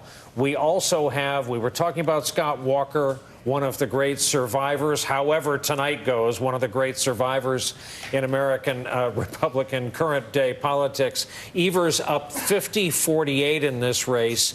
Hugh Hewitt standing by at Walker headquarters. Hugh, you've perhaps been listening to the conversation. It's Charlie Sykes. The error is mine. I apologize. Charlie, you're no Hugh Hewitt. Charlie, you've been listening to the conversation there in your home state. I can see the thought bubble. Yeah, I know. I'll have to settle this with Charlie when I see him. You've been listening in your home state of Wisconsin, surrounded by home state Republicans. Give me the headline for tonight. Well, the headline for tonight is that, despite the lack of a blue wave around the country, in the upper Midwest, Democrats are running the table. And the night started with a very quick call for Tammy Baldwin, who is winning re-election by more than 10 points. And right now, Scott Walker is behind. And look, I was here in this room 8 years ago when the Republican wave started and Wisconsin flipped so dramatically. But there's no question about it. This crowd here is looking for some good news. And one of the reasons why they're playing the music so loud is because they didn't want to play the Tammy Baldwin acceptance speech. But there's a lot of nervousness. And obviously, Walker does not want to see the numbers where they are right now. This would be a big pickup for Democrats. And it would be consistent with what you're seeing happen in a lot of these Rust Belt states. If it is a pickup for Democrats, Charlie, what will the Walker obituary read? What will that first paragraph read? Well, that he survived recalls, he survived protests, but he couldn't survive Donald Trump in 2018 because the economy is strong here, taxes are here, but the headwinds of Trump here in Wisconsin were just too much. And it is interesting, Leah Buchmer, who lost for Senate, ran very much as a Trumpian candidate. She linked herself to Trump. Walker tried to run on his own record, but at least in Wisconsin, that was too much. It was uphill. Charlie, this is Rachel in New York. I just wanted to ask you to reflect for a little bit on the sort of the end of this Republican triumvirate in Wisconsin. I mean, we'll see what happens with Governor Walker tonight, but with Paul Ryan leaving as Speaker of the House, retiring, he looks like he will now be succeeded by Nancy Pelosi, as it looks like the Democrats are poised to retake control of the House. With Reince Priebus having left the RNC and become White House Chief of Staff and now ended that in whatever status he ended that in. And now Scott Walker potentially losing his seat tonight in Wisconsin. Those three huge Wisconsin Republicans. I wonder if you could talk about that as the sort of, should we see that as a sort of an end of an era? Yeah, very much so. I mean, we used to joke about cheesehead domination here. And again, in 2020, no state flipped as decisively from blue to red as Wisconsin. I mean, they, flipped the governorship, a U.S. Senate seat, a congressional seat, both houses of the legislature. And really, if Governor Walker does not win tonight, that really does come to an end. And again, you're exactly right. That triumvirate, these guys all knew one another. They were very good friends with one another. They worked well with one another. And it's possible by the end of the night that they'll all be gone. Charlie Sykes, editor-in-chief of Right Wisconsin. Not at all Hugh Hewitt by any stretch of the imagination. He is so not Hugh Hewitt. There's not any you or Hewitt. Thank you, Charlie. Now I owe Charlie the meal of his choice in New York City for calling him Hugh Hewitt. Thanks, Charlie. Ladies and gentlemen, it's been a while since we did an accounting of the other important races for tonight, and that is governor's races. Let's run the board, starting in Michigan with a Democratic pickup tonight. Whitmer is going to the State House. And in New Mexico, the Dems have picked up the seat with Grisham becoming the governor-elect. In Arizona, this is the incumbent, Doug Ducey, returning. In New York, we hardly even talked about this. Mario Cuomo, token 20% opposition tonight, going back to Albany. I'm sorry? Andrew, not Mario. Andrew, thank you. Yep, sure. Boy, you know, names are becoming tough at this hour. In Nebraska, Governor Ricketts going back. In Alabama, Ivey, the incumbent, going back. In Oklahoma, Stitt. This is a GOP hold. In South Carolina, McMaster, you have seen the president campaigning for the incumbent Republican Governor McMaster. Wyoming, GOP hold, Mark Gordon, the governor-elect. In Vermont, the incumbent Governor Scott headed back. And let's go into too close to call. South Dakota, Kristi Noem staying within a couple points. Billy Sutton in Florida, too close to call. We've talked about this a lot tonight. In Georgia, too early to call, much to Rachel's frustration. 3/4 of the vote in Georgia. It's killing me. Do you want to introduce our guests? Yes. We have guests. Introduce our guests. Steve Kornacki, first of all, before you can meet our guests. I'm being corrected by the control room. We can't talk about our guests. Steve Kornacki, what do you have? We can give you an update on that Georgia situation here. Too early to call. The guidance we're getting from our decision desk on this is, remember, Georgia, it is a runoff state. There's no one will win the governorship tonight unless they finish with a clear majority, 50% plus one. You can see the margin Kemp has right now with a lot of votes still outstanding around Atlanta. That's the delay. Our decision desk thinks he's likely to get over that number, but they don't know for sure yet. So we are waiting to see a little bit more out of there. But I can show you, even with Kemp leading statewide, and again, this is a story we've been seeing everywhere, these Republican areas really coming through for him. Around Atlanta, the theory of the Abrams campaign, this is the county that I think I said was going to tell the story. Until 2016, this county had never voted Democratic in a presidential race. Gwinnett County, one of the largest in Georgia. It is rapidly growing, rapidly diversifying. And now Stacey Abrams right now leading this thing by 13 points. We said it might have a ripple effect in the House if she performed here, if she exceeded Hillary Clinton's margin. Check this out. The 7th District of Georgia right now, Republican incumbent Rob Woodall is trailing his Democratic challenger. The reason he's trailing his Democratic challenger is 80% of this district is Gwinnett County. So if the turnout is up, if the Democrats are doing better there, that could translate into a pickup for them in Georgia that you could say maybe would, if it holds, would be powered by Abrams, even if she loses statewide. Quickly, I also want to show you, we said there might be some Democratic pickups tonight, completely out of left field, so to speak, that were not on our watch list, maybe not even on our long watch list. Well, there may be one on the verge of coming in. Let me take you deep into red America. This is Oklahoma's 5th congressional district, and look at this. Nearly all of the vote has been counted, and Republican incumbent Steve Russell right now is running 2,600 votes behind Kendra Horn, his Democratic challenger. Where the heck is the 5th district of Oklahoma, you ask? Well, Oklahoma City, Oklahoma County is the official name there, accounts for 95% of the district. You can see almost all the vote is in there. Kendra Horn getting 52%, 2 very small counties. All the vote counted right there, and there is still some outstanding vote here. So I think Steve Russell may be able to get a margin of, I don't know, about 500-600 votes out of Seminole County with a little bit left here. And you see overall, he is trailing in this thing by a couple thousand votes. So Kendra Horn, a Democrat, may be on the verge of unseating Steve Russell in the 5th district of Oklahoma. This is, by the way, this was a 13-point Trump district. This is the only district in Oklahoma Democrats could ever dream of taking. They may do that tonight. All right, Steve Kornacki, thank you. Can we ask you, Steve, about one actual other race, Arizona 2? The Arizona 2nd congressional district. Do we have, by any chance, a call in that race or any projection on what's going on there? Yeah, let's take a look here. Well, let's go out to Arizona, as a matter of fact, and let's call it up. Yes, Ann Kirkpatrick, the Democrat. This was their sort of dream recruit in this district. Martha McSally vacating the seat to run for the Senate. We have now called her a victor here, and again continues that theme we've been talking about here. Clinton district. Democrats picking up another Clinton district, so that goes in the column as well. And just to check in on that column, we've been keeping tabs on tonight. Look at this still. Oh, and one more. Carlos Curbelo, Florida 26 Republican. Wow. He has conceded defeat. He has gone down tonight in that district. Again, Hillary Clinton won this thing by 16 points in 2016. Republicans had hoped he could pull it out, but no. So another Republican losing in a Clinton district. Wow. So many of these coming in. And at 11 o'clock, roughly 20 minutes from now, we have California closing, so we're going to have a lot of news. Another quick break for us. Our live election returns continue after this.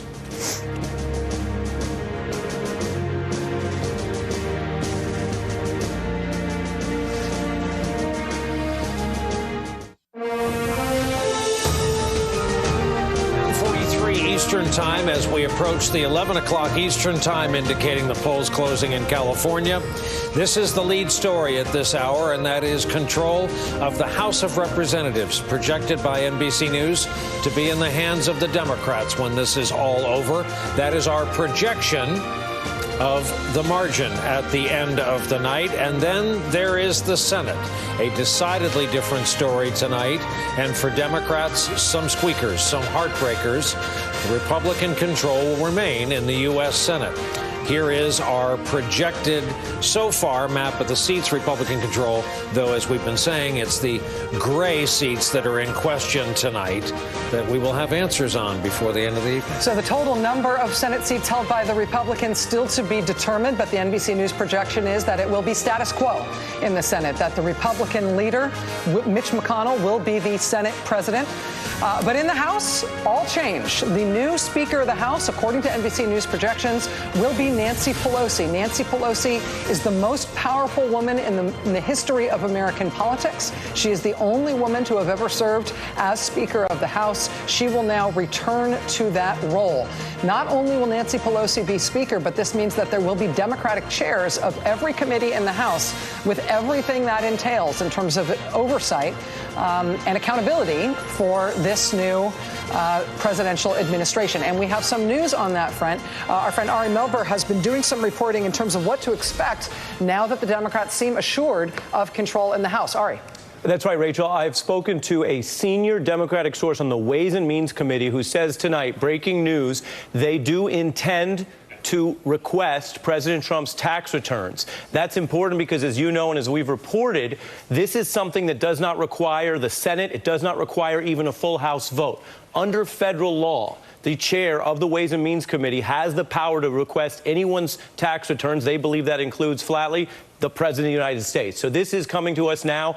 We're seeing the ramifications of Democrats on these committees who have this kind of power. This is Rep. Richard Neal. This is the ranking member of the Ways and Means Committee who would become chair if our projection holds that they are basically Democrats taking over the House. Getting your hands on those Trump tax returns, as everyone knows, would be a big deal for the committee. It doesn't mean they would automatically become public, but it does mean the Democrats are coming out swinging tonight. They're not waiting. They're putting this marker down right now, and I'm reporting this for the first time on MSNBC. They intend to request the returns, and this senior source tells me this is something that Pelosi is in on. Now, Ari, when you say they will be requesting the president's tax returns, they're not requesting them from the president. They'll be requesting them from the IRS. Does the IRS have to say yes? That's the question. This is federal law, as you say, 266103. And it's important that it's not Donald Trump personally making this decision, but it is, as you say, the Trump administration through the IRS. The options are to say yes and hand them over, or to fight it. And I am told, again, by the sources on the Ways and Means Committee, that if it's a fight they want, it's a fight they'll pursue. Not to get out too into the weeds, Rachel, but what that would mean is if the IRS under the Trump administration says no, then the House's move would be to try to take it to court. And you have a federal law that seems to say flatly they can request it. Then you'd have the courts adjudicate whether there's some reason legitimately for the IRS to say no. Wow. So this is a declaration, as Laurie says, from a senior source with information about the plans of the Ways and Means Committee under what would be the new chairman, Richie Neal, congressman from Massachusetts. Ari, thank you very much. That's dramatic news. It is indeed. And we have two guests here with us who can talk about that. Donna Edwards is a former Democratic member of the House of Representatives from the great state of Maryland.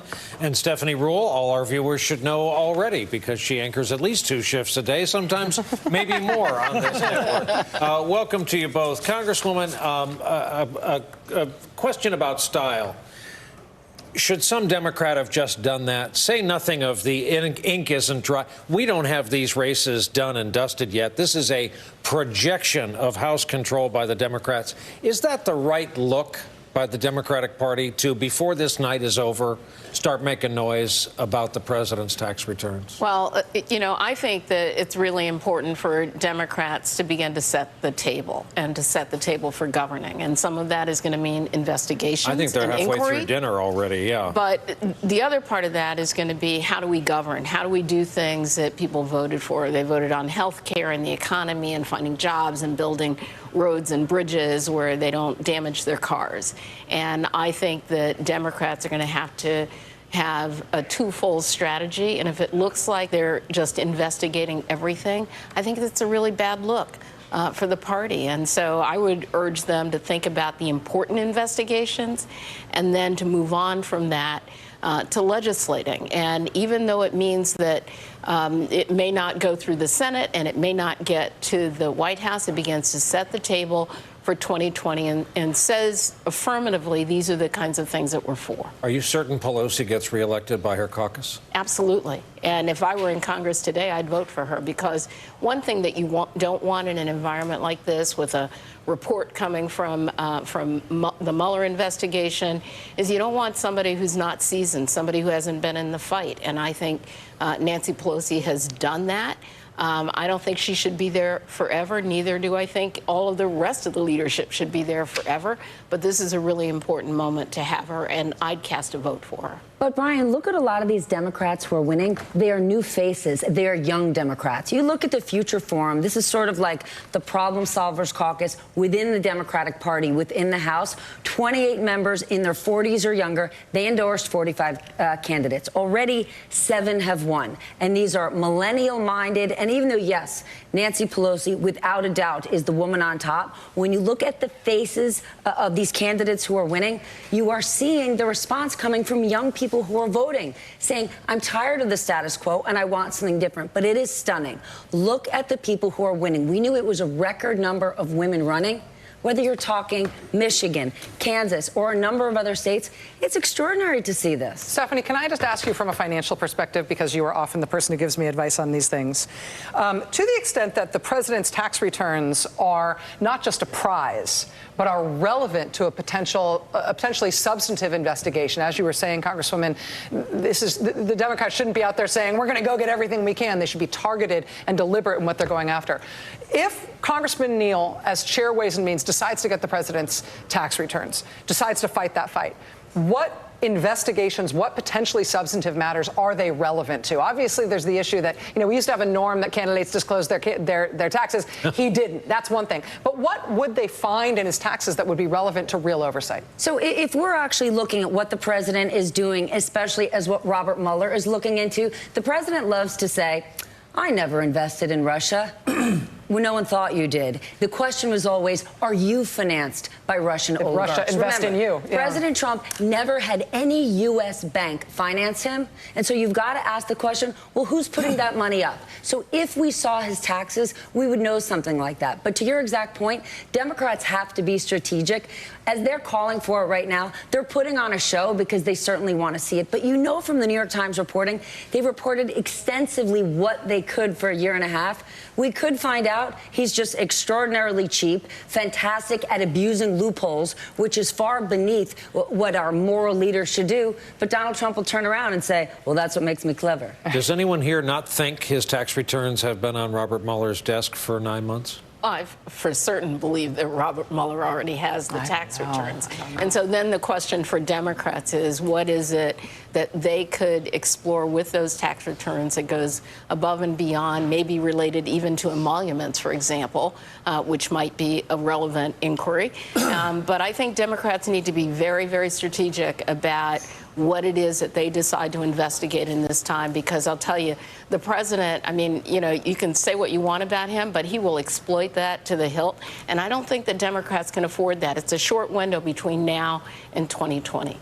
Just briefly, some business of tonight.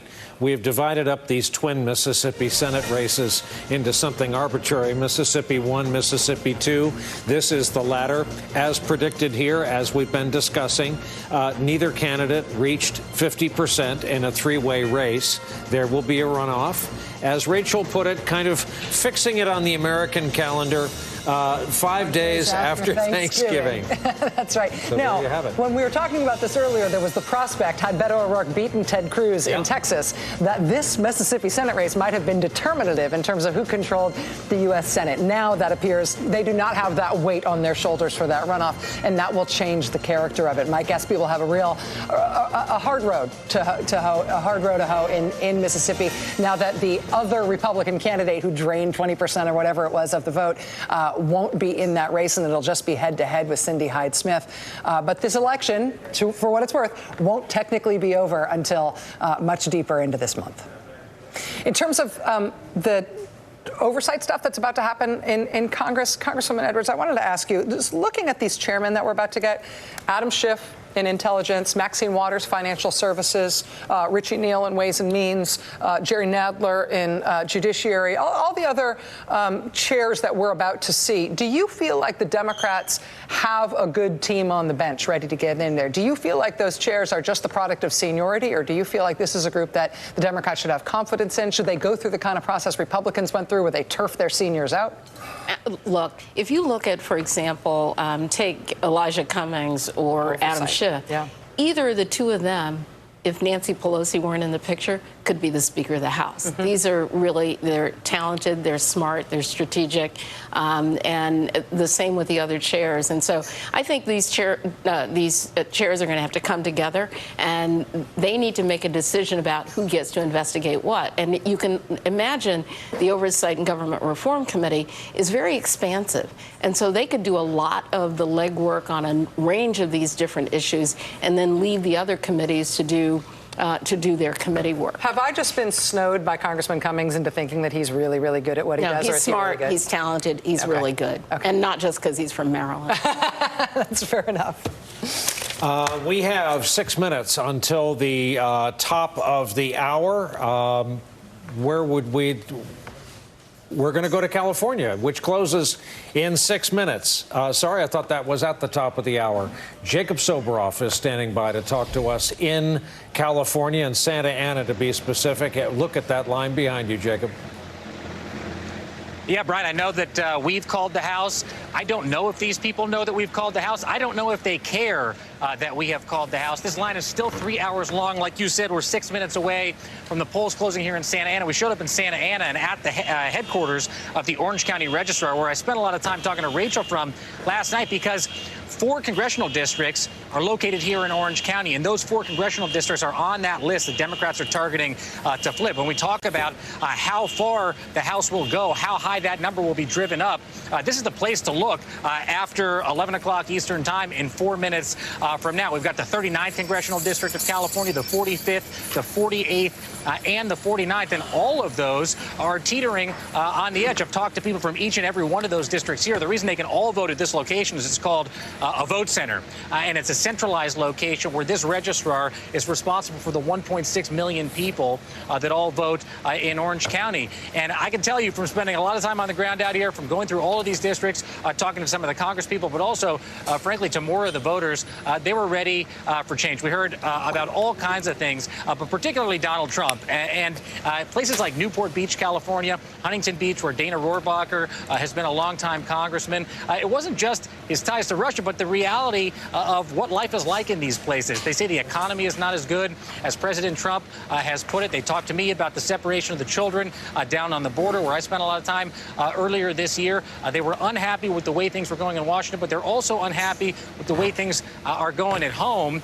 And I think that that is part of the reason that with 6 minutes to go until polls close, you got a 3-hour-long line to still get inside this Orange County Registrar's office, guys. A very dramatic depiction of the situation in Santa Ana, California tonight. We had thought that there was a good possibility that California was going to be the place that we were going to be watching, not just for hours tonight, but potentially for days or weeks, if that's what it came down to in terms of control of the House. As Jacob said, he doesn't know if the people there in line in Santa Ana know that the House has already been called.